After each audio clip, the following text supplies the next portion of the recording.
Sharp, sharp, as you say in South Africa. 1 second, 1 second. Sorry, it's all dusty here, and my screen was just a mess. There we go. I actually thought Sri Lanka had it good. I thought South Africa got things wrong, and when I was going down, I was going to do the post match. I was actually prepping for a loss, but I was hoping that David Miller would hit. I said he needed to hit 3 boundaries or 2 sixes. Like that's what I was thinking. He needed to hit 4-4-4 or 6-4-4 or something like that. But he went 6-6, and then that was the end of the game. But I mean, I think from South Africa's point of view, I thought they missed the opportunity to hit boundaries in the middle overs. Whereas Sri Lanka, on the other hand, they just kept coming. Every new batter that came in, like within his first 3 balls, he almost hit a boundary. You know, they were either going for it, or I use the word slogging, but they were attempting to hit boundaries was the difference. Whereas South Africa's guys came in, they were a little bit more tentative, and that's why you saw Sri Lanka end up getting bowled out or 9 down. Whereas South Africa, to get over the line with David being just good, smart hitting at the end, you know. So the best thing so far is that I like the aggression. I like that they've got a little bit of aggression about them. Sri Lanka is not known for its fast bowlers to have like that kind of like aggression, you know. Like whenever I played against Sri Lanka, there was some good fast bowlers, don't get me wrong. Malinga was amazing, but it wasn't like he was the most aggressive man in the world. It's nice to see a little bit of mongrel inside those bowlers, you know. And they're bowling 145 k's an hour, which is quick, you know. That's also good. I think where they went wrong was that their lengths were just wrong. The other night when they played against Australia, they were too full, and then they bowled beautifully. So in the start they were too full. And then in the back end of the innings they bowled beautifully and they dragged their length back. And then against South Africa, it was switched the other way. Then at the start against South Africa, their lengths were really good, and then the back end they were too full. You know, so it like kind of switched. And that's just that's experience for you. You know, you just like, you've got to play more and more and more at the highest level. Obviously they are playing at the highest level, but you just got to play more frequently, you know. So like, I think like the Sri Lankan Premier League, the Lanka Premier League, that kind of stuff, more 2020s, just to become accustomed to situations, finding yourself in situations, then you can get yourself out of it. But I like the way that Kumara will go about it. Shamira is more like round arm, he can swing it. Kumara is like hit the deck. He'll be a really good bowler in like South Africa, you know, where there's a little bit of something off the deck where you can run in and you can hit the deck hard on a good 6 to 7 meter length and find the edge, whether you don't know whether to go back or full. So yeah, it's good. I felt really bad for him, though, you know, like just running into a guy like David Miller in the last over is never going to be easy. Very early stages. I was impressed with some of the batters that I saw last year in the Sri Lankan Premier League, the Lanka Premier League. I mean, the local talent was amazing. And to be entirely honest with you, I would love to go back. Like, it's a pity that I've retired, because I would have loved to have played another Sri Lankan Premier League, because I just thought that the players were so humble. None of them were big-headed in a sense that, and don't get me wrong, I'm not saying that other tournaments there are people that are big-headed. I just found that they were so humble. Everyone was just happy. They were all in the same kind of same mind space, but there was so much talent. I wasn't there for very long, but I loved it. And ideally, I wouldn't mind to go back to commentate or even go back to work with 1 or 2 of the teams, because I love being on the field. I actually love being on the field. I feel very uncomfortable being in a collared shirt and trousers and shoes on a cricket field. It just doesn't feel right to me, especially not right now. I still want to be in my shorts and running shoes and running around and doing things. But yeah, Akuso Pereira, you know, after the knock that he played against South Africa in that test match in Durban, he caught my eye immediately. He was great. He was my captain at Candy Tuskers. Astalanka looks like he's come out and he just looks so good. You know, he just looks he looks unbelievable. But yeah, I think a lot of talent. I wouldn't mind spending some time in Sri Lanka to watch them, because they just guys are good. You just keep coming up with good cricket players. They just got to consistently stay there, like your Sangas and your Mahalas and your Malingas, for 2 or 3 years to be able to win you more regular tournaments and stuff like that. Probably Anrich Nokia. I think if he can do 1 or 2 little things with his action, he could actually look like me.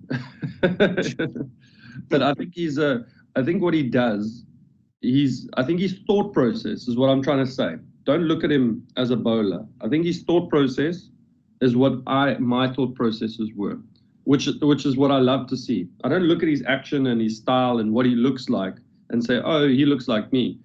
I like what's going on in his head, and then his execution is just very similar to the way that I do my things. We're about roughly the same height, bowl really quickly, and looking to skid the ball under the bat, through the bat. When I say through the bat, I mean beat you for pace, so past the bat before the bat gets there, skid under the bat nice and low, good bouncer, and then 1 or 2 change-ups. Keeping it very simple, but bowling absolutely gun barrel straight. That's the most key thing. You'll see with Anrich Nokia, you won't bowl many wide balls outside on the off stump, because his action allows him to run gun barrel straight. His head is always forcing him down the wicket. It's never dragging him to cover, which means that he's always attacking the stumps. If he bowls a wide, it's more going to be down the leg side, because it's gone with the arm. To a right-hander, I'm talking about. So yeah, probably Anrich Nokia. Yeah, have you watched Happy Gilmore before? Not really.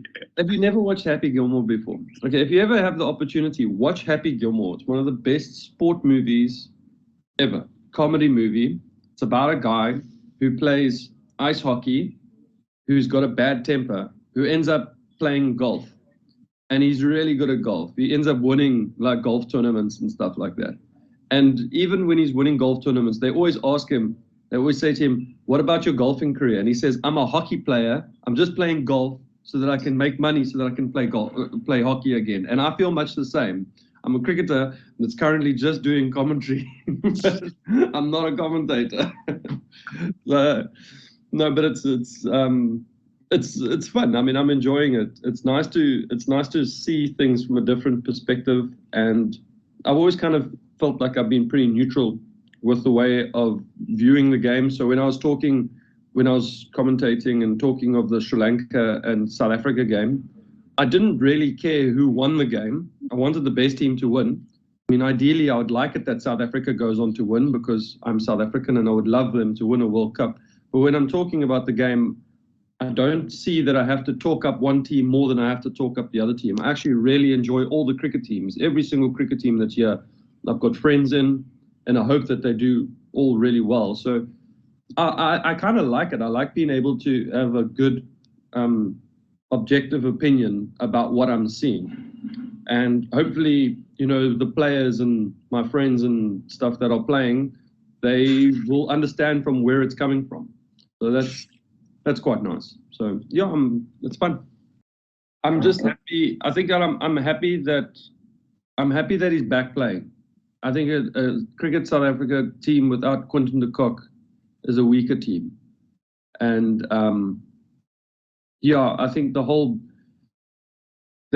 thing is different to what's happening to cricket, and taking the knee and Black Lives Matter is not supposed to separate people. It's supposed to bring people together. So if we have to see Quinton de Kock missing cricket games, not just through his own mindset, but through a forced kind of way of doing things, that's not what we want in world cricket. That's not what we want. That's not what we want in the world. We don't want to see people missing out on things.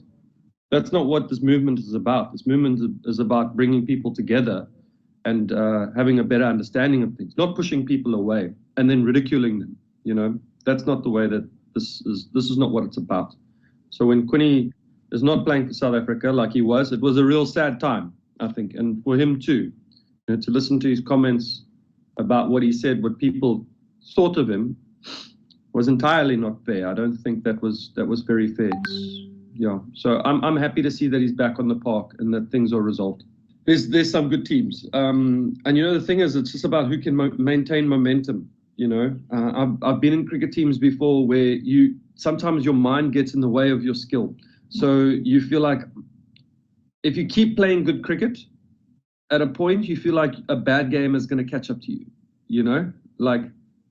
which is a worry. When other teams are gradually going up, they feel like they're still going to get a good game. So let me put this to you this way. South Africa haven't played their best cricket yet. They haven't.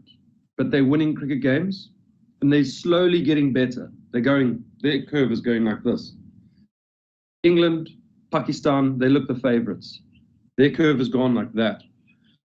They're due a bad game. And unfortunately, in this tournament, if your bad game comes in a semi-final, that's the end of your tournament. So sometimes the best team doesn't necessarily win a World Cup. Your teams that peak at the right time win World Cups. So, yeah. But I think England and Pakistan are looking phenomenal. They're looking really, really good. But it wouldn't surprise me if an outsider team makes the final with one of those two teams. So or something like that, No, not necessarily. I think maybe 2015. That was the World Cup that I was part of, and 2011 where I felt like we stood a good chance. I think 2015 was a World Cup where we felt like we had the team to win it. But I think all the teams right now are on a level that they're all pretty much the same. I must be honest with you, it's very difficult to pick a winner. And if you had to take any one of these teams and put them in a time machine and take them back to 1992, which is the World Cup that I first watched in Australia, I think any one of these teams that is here right now could go on to have won that 1992 World Cup. That's how good the cricket teams are right now. It's very difficult to separate them. But yeah, sometimes the best teams don't go on to win tournaments, and it doesn't matter. You just got to try again. So I toured Sri Lanka before with the South African A side, and I loved it. I think Sri Lanka's between Sri Lanka and West Indies, I can't quite make up my mind which is my favorite place to tour, to be honest with you.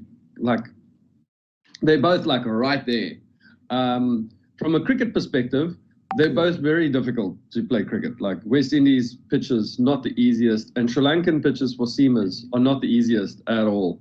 And yeah, that place it was amazing because the first test match, I actually got Kumar Sangakkara out. I bowled him off a no ball, and I had him dropped at point maybe 2 balls earlier. And, Sanga went on to make 300 or 270 or something like that. And then Mahela, he just went about his business and batted for 2 days and made almost 400. So, yeah, it was a great learning curve, it's not the one that you want. You always want to, win every game and take 5 wickets and have the best conditions. But, there's no learning from that at the end of the day if you don't have to have the, real bad stuff like that, And although at the time I probably wasn't enjoying it, I look back on it and I actually thoroughly love it. I think it was one of the best things that could ever happen, Otherwise we wouldn't be sitting here talking about it, It's a great story to tell. It's a great experience, and there was a lot of learning from it. So I loved it. But yeah, as a young fast bowler going to Sri Lanka, I just wanted to run and bowl as fast as I could. And maybe had the similar kind of mindset as to what some of the Sri Lankan bowlers have right now, without the experience, just that mindset of run and bowl fast. Sometimes it works and sometimes it doesn't. Yeah, well, sometimes you gotta take it for what it is, and just understand that everything that you were doing wasn't working, and 2 guys were on absolute fire. There was areas in the game that we were getting wrong. I think we dropped a bunch of catches. And we probably weren't consistent on our lines and lengths and slightly inexperienced, the whole group. I think Ashwell Prince was our captain, and I'm not saying that he wasn't a good captain. I'm just saying that captaincy was fresh on him, and it was a different kind of setup and team and everything like that. But the bounce back, we as South Africans, we always talk about that bounce back ability, And the next test match, we almost won the next test match. I think Sri Lanka won it by 1 wicket. or something like that. They literally like scraped over. So I think I got 5 in the second test match. So so we were able to learn from our mistakes and then bounce back. Yes, we lost. We lost by 1 wicket. It could have been 2 wickets, but I'm almost certain it was 1. But that was enough encouragement for us to say that we'd gone to a place that was really difficult to play cricket. Yes, we got our asses kicked in the first one, but we almost won the second one. Like, we should have won the second one. And you take the learning from that. And then I think the next time we went to Sri Lanka, we won, which was a couple of years later. But that was it. We were just trying to learn and figure out how to play cricket in different conditions, like the subcontinent and Sri Lanka and everything like that. We just weren't playing enough. So it was great to learn, you know. And when you're coming up against guys like Murali, I mean, jeepers, like, you're not expecting to win many games in Sri Lanka against Muttiah Murathan. So, yeah, it was a good time. Yeah, so I mean, I've known Sanga for years. Like, I played against him, and then I was very lucky that one of the first times I actually really met him was that I played against him, but then he came to Warwickshire, and he played some county cricket at Warwickshire, and I was playing for Warwickshire. I'd played against him in county cricket before when I was playing for Essex, like way back in 2004 or something like that. But we were now finally in the same team. And then somehow we kind of followed each other, and we ended up playing in the same team together for quite some time. We played in the Deccan Chargers together. We played for Sunrisers together. And then we played in the CPL with Jamaica Talawaz together. And all throughout that entire time, I was also playing against Sri Lanka on tours to Sri Lanka, or Sri Lanka was coming to South Africa, or World Cups and so what and so forth. And I just loved him. Like, he was just, I still do. What's not to love about Sanga? He's the best man in the world. He's like the nicest guy in the world. And then he's just phenomenal, like with the bat, you know. Even if he was smacking hundreds against us, I didn't really care. I wanted to get him out, but he was so beautiful to watch that it was like, oh, that was amazing, you know, like that was great. So, yeah, I mean, we've just played against, and it's never been, we've always been good with each other. We had fierce competition between each other, but we've never been ugly to each other or anything like that, you know. And I think that's because Sanga's just the nicest guy in the world, and I love him, you know. So I wouldn't want to treat him any other way. If I was playing against him, I want to get him out, but like, he's become a friend, you know, and that's the best. I think that's the best thing about cricket, is that you meet these people all around the world. So yeah, it's awesome. He never really sledged me. I think he's very clever. He's very, very, very clever. And he's smart with his cricket brain. So he would pick up little things, and he would say things maybe to more irritate me than he would sledge me. And I'm like, if I think about it, that's very clever. You know, like, you got a point, you know. I'll step back. So my best cricketing memory, or my best memory of Sri Lanka, was my first tour to Sri Lanka. It was my first tour outside of South Africa. It was a South African A tour, and I think we went in 2004. And I just had the best time. We went to the mall in Colombo, and it was the first time that I bought DVDs. I think they were bootleg DVDs, but we bought them anyway. You know, like, I was eating different foods for the first time. We went to the tea plantation. What's the tea? Yeah, Dilma tea plantation. We had a car accident. Our bus we crashed, and two police officers got badly injured. Actually, I hope that they're okay today. I don't know, but then we had to jump into the bus with the Sri Lankan. So we sat stranded on the side of the road for about 5 or 6 hours before the Sri Lankan bus arrived. We went to Kandy, you know, and at the hotel there was elephants cruising around the hotel. I mean, I just absolutely loved it, you know. Like, from a cricket perspective, I can't remember what happened. It didn't matter. You know, it was just one of the most amazing tours. And every time I went back to Sri Lanka, I just wanted to experience more of it. So going to like Galle for the first time was great. We went through their Galle, what's it called? The fort.